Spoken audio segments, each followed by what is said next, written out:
Hey guys, it's Bub here, and in this video we're taking a look at Winnix 11.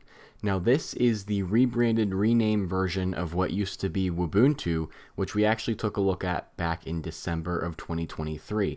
And back in December of 2023, that video got a lot of engagement because it was something that was interesting and sparked a lot of controversy in a way with the legality of an operating system like this, the potential spyware that could be included, and overall it was a really good time to take a look at those operating systems. So today we're revisiting Ubuntu, which has now been rebranded Winnix, to take a look at what this is. If you're unfamiliar with this operating system or you haven't seen those videos from 3 years ago, Winnix is a version of Linux that is themed to look like Windows 11. And I am very eager to see this because based on the screenshots, I wouldn't be able to tell the difference. But we can definitely tell a difference here in the setup screen. We just picked English. And okay, Windows theme over Linux is what we want, and we should boot into the live environment where we'll go ahead and kick off the installation process. Alright, and here we are in the live environment, so we'll go ahead and double click on the install Winnix 11 LTS, and naturally it is a live environment, so we are getting some freezing here, but welcome to Winnix. This is the Windows theme over Linux installer. It does look like they changed some phrasing, probably because of the issues we brought up in my last video on this OS with the legality of this, because I mean it really does look like Windows 11. So we'll make our password a very safe hello, and that was simple enough. I mean, we didn't have to do any kind of crazy partitioning or anything, just go with the standard installation there. And yep, here we are. So Winnix is easy to install. This almost looks like a AI generated image in a way. Not saying that it is, but it almost looks like it is. It's hard to tell what's AI and what isn't nowadays with how easy it is to generate images. But we'll let this install and we'll be back once we are fully installed. Alright, and here we are on the login screen. We'll go ahead and get our screen resolution fixed once we log in, but I wanted to make sure I showed off this login screen where all the users are displayed in the bottom left side like they are in Windows 11. We have some power settings, a little more than what we get in Windows 11, but same idea, and then our username and password, to which I'll go ahead and hit enter. And it does take a little bit longer than Windows 11 would to log in. This is the fully installed version, so this isn't the live environment. And wow, this is really slow. I'm not really sure why this is taking so long. Alright, and here we are on the desktop of Winnix 11. It does look like Windows 11 at its core, but if you start to look at some of the differences, which we'll get into, you can obviously tell it isn't. But let's start with what we have on the desktop. We have our trash icon. That took a long time to load. Just for reference here with what we're working with, we are currently running, I believe I put 8 gigs of RAM. Yes, 8 gigs of RAM, 2 processor cores, and 80 gigs of storage, just to show kind of how slow this operating system really is. But there's our trash. We also have Activate Winnix, which I believe you can pay for a license for this, which I don't really agree with at all, because it's a Linux distribution and it's imitating Windows, which also further questions the legality of the operating system. But yeah, it looks like clicking on Activate Winnix just froze up the entire system. And yes, I am aware I'm running this in a virtual machine, and if I was running it on bare metal, it would be better.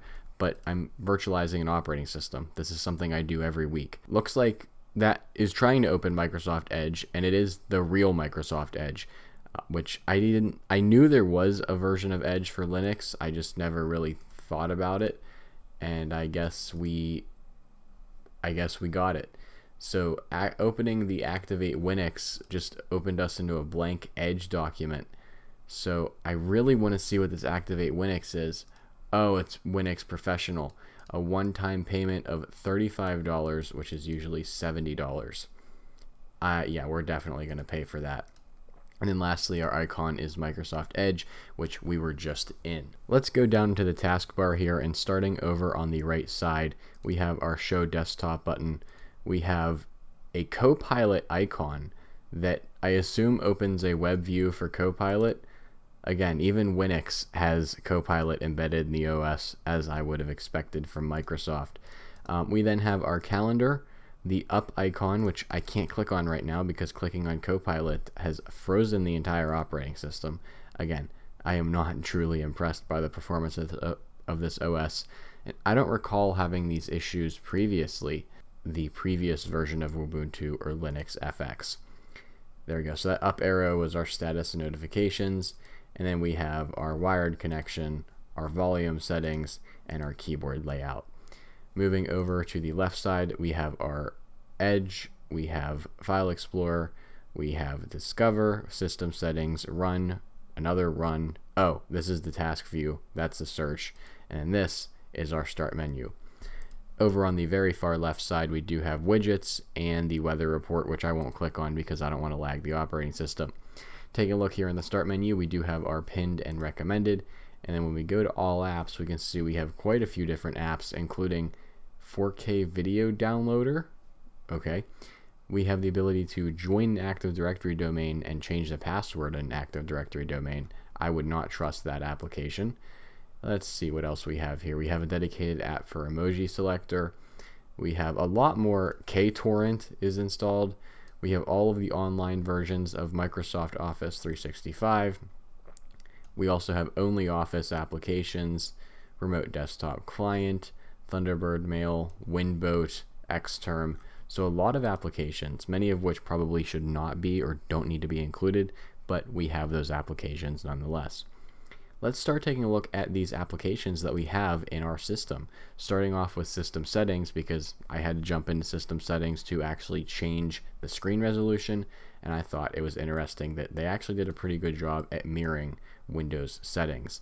So you can see, just like we have in Windows 11, we have our various attributes or our various different sections over here, and then they even kind of list them out based on type. So if we go into our system about, and you can see this is very detailed. It looks almost, well, I don't want to say almost like Windows, but it does look very close.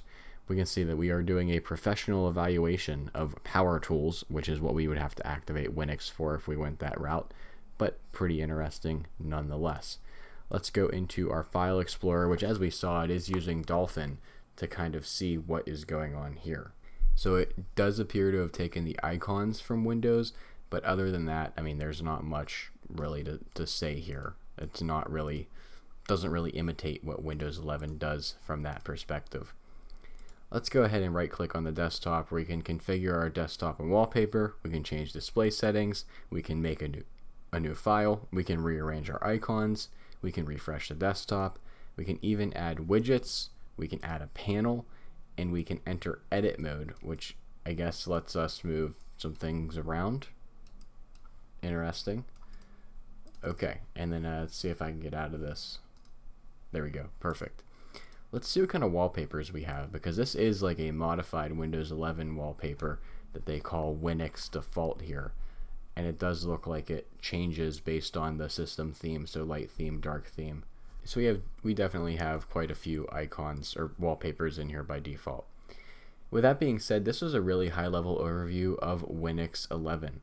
Definitely let me know what you think about this down in the comments below, as I love hearing your feedback, and if you have any ISOs you want me to take a look at, please also leave them in the comments below. Winux hasn't seemed to change much since we last took a look at this in 2023, except obviously the new name.